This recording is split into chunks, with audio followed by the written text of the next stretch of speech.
Cool. Awesome. Hope this isn't too intruding. There we go. You can just sit there. Crazy. So we've got a few questions for you, if that's all good. Do you have a lot of time for us, or should we? We're just wondering how long we might have. I guess up to half an hour. Okay. Oh yeah, that'll be heaps. That'll be plenty. Awesome. Okay. So the first one is, do you think that the action New Zealand's government is currently taking on climate change is sufficient and does justice to our future generations? And if not, what goals and actions would you push for the next term if elected? Well, as a member of the Green Party and as an individual, a global citizen, no. I don't think the actions that the government are taking and their targets are sufficient. I was at the climate change debate organised by Oxfam last night. Oh, cool, yeah. Which was really awesome, fantastic, right? yeah. And as part of that, they had people voting on each of the parties' presentations, and the audience wasn't convinced either. So I think we are part of a significant number of New Zealanders who aren't happy and don't believe that what's been proposed is good enough, because we know the size of the global problem, and that there's evidence now, as Kath Wallace was saying last night, that 2 degrees warming to 2.4 degrees warming, which is kind of 2 degrees is what we've globally been aiming for.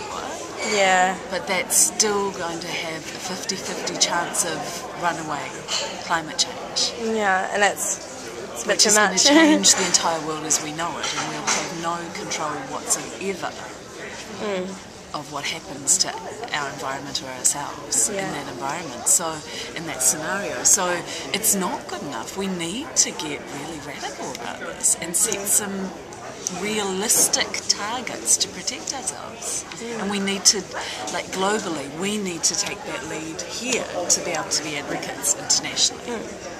Cool. So I'm just I'll put that down now, so I'll still get the voice, but not the video. Awesome. Cool. Okay. In your opinion, is the ETS in its current form an equitable system that delivers sufficient economic signals to emitters? What changes would you advocate to make it more effective, if any? Well, as a Green Party member, our preference has always been for a carbon tax rather than an emission trading scheme. But we recognise that until the public will and the political will changes to introduce a carbon tax, the emission trading scheme is the necessary first step. But with that system, we can't leave agriculture until 2015 and later. That we need to bring everything in as soon as possible and actually set some realistic price incentives. Because otherwise, people aren't going to change their behaviour. Yeah, no, that's totally true. Awesome, cool. So what are your opinions on the expansion of fossil fuel industries, such as the coal and lignite mining in Southland, of course, in New Zealand, and do you personally support the call for a 10-year moratorium on new coal and lignite developments? I absolutely support the moratorium, absolutely. And, our policy is leave it in the hole. And, there's also, in terms of looking at our targets, we know that globally, for us to be able to even keep to that 2 degrees, we're going to have, it's not about just using less, we've actually just got to stop. Yeah, it's got to drilling be a massive change. And mining. And that investment in new technologies, that has to be our priority. Totally. Yeah. Awesome. What do you see as the main future sources of energy for electricity, transport and heating for New Zealand? Do you support the call for the government to create an action plan to attain 100% renewable energy before 2050? Absolutely. Support, and it's, New Zealand globally, we're in such a privileged position. We're so close to it. It doesn't make any sense. We've got all the resources here. We may as well use that instead of. And we've got, like the Parliamentary Commissioner for the Environment's talked about the power of wood in terms of one of the resources, and also there's one of the academics that works with the centre where I work is Eric Martineau, who looks at global energy policies, and he talks about New Zealand and our massive untapped resource of our roofs. You know, that we're just not exploiting at all. How often, the government talks about how they've, 1,500 solar power, that they've helped support, which is ridiculous in 3 years, that's only that many.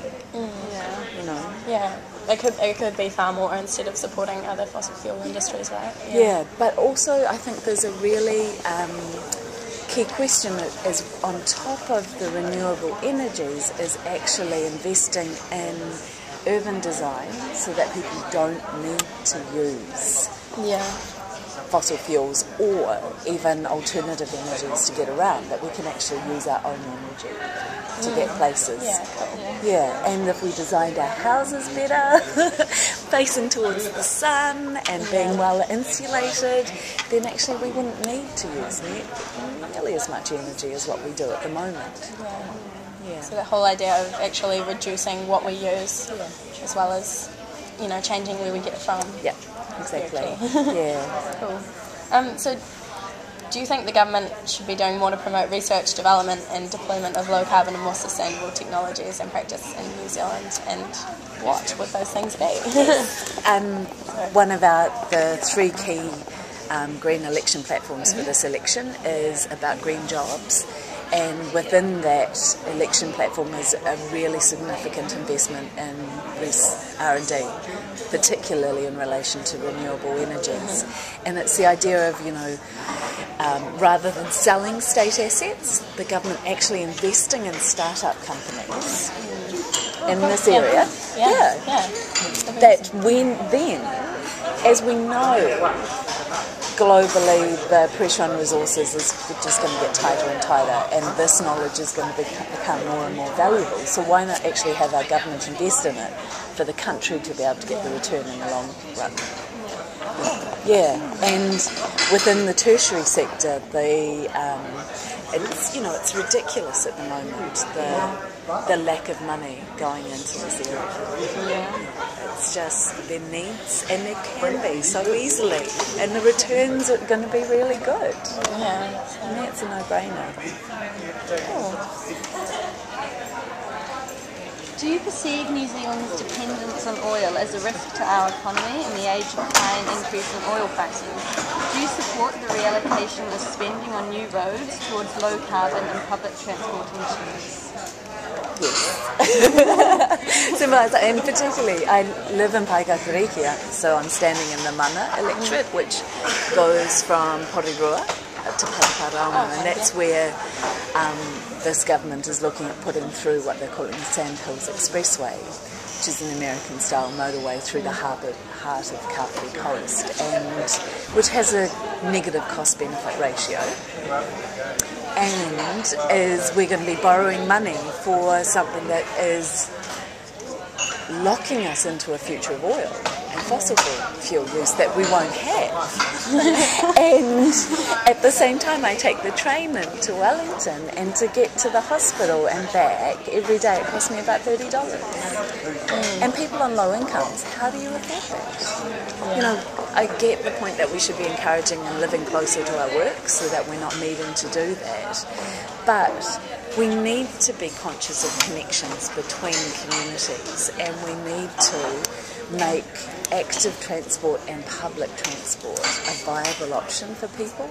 So it needs to be reliable and affordable and convenient, and at the moment it's not. And they're spending 10 times as much on roads. Doesn't seem to make much sense. It doesn't make sense on really very many levels at all. It's not even the traditional economic thinking that doesn't take into account emissions. It still doesn't make sense. So what actions, if any, would you take in your electorate to enable your community to increase their understanding of climate change and to reduce their emissions and dependence on oil?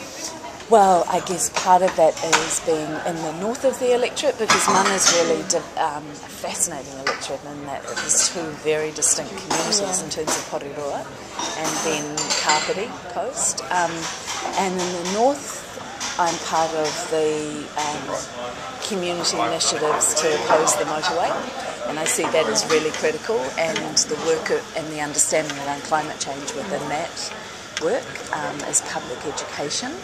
And also there's really fantastic initiatives happening up there around like the greenest street competitions, which I'd love to support, because it's about rather than an individual competition to reduce each person's carbon footprint, it's a collective street level initiative, which means that people are their quality of life and sharing, and it's also minimises inequality through the approach. It's really fantastic, so supporting that. And then in Porirua there's, I guess, the same discussions around transport, and in some of the villages in Porirua like Plimerton there's a really active discussion and understanding around that. In some of the Pacifica communities in Porirua, I've helped facilitate a Pacific whānau around climate change, and I think there's a lot of space to be able to do more work in that area, particularly with the churches, because Pacific communities are feeling the harshest impacts of climate change. So I would love to be able to work with them, for them to provide leadership to the rest of the country on actually sort this out. Because that's their entire identity and place of being is physically threatened. So it's a big deal. So Sorry. It's really key to tap into those communities, especially, I suppose. So good on you. And how can young New Zealanders convince the government to take stronger action on climate change? Well, I guess you guys are probably the experts on that rather than me. I'm really impressed with this exercise, and I think getting candidates to actually have to front up and talk about it before going into election debates and going into the new parliament. I think it's really good to make sure that it's still high up on the list. But ultimately, like any social change, is about movements on the ground and in communities, so that governments have no choice. Cool. Well, that's all the questions we have. If you've got anything you'd like to add?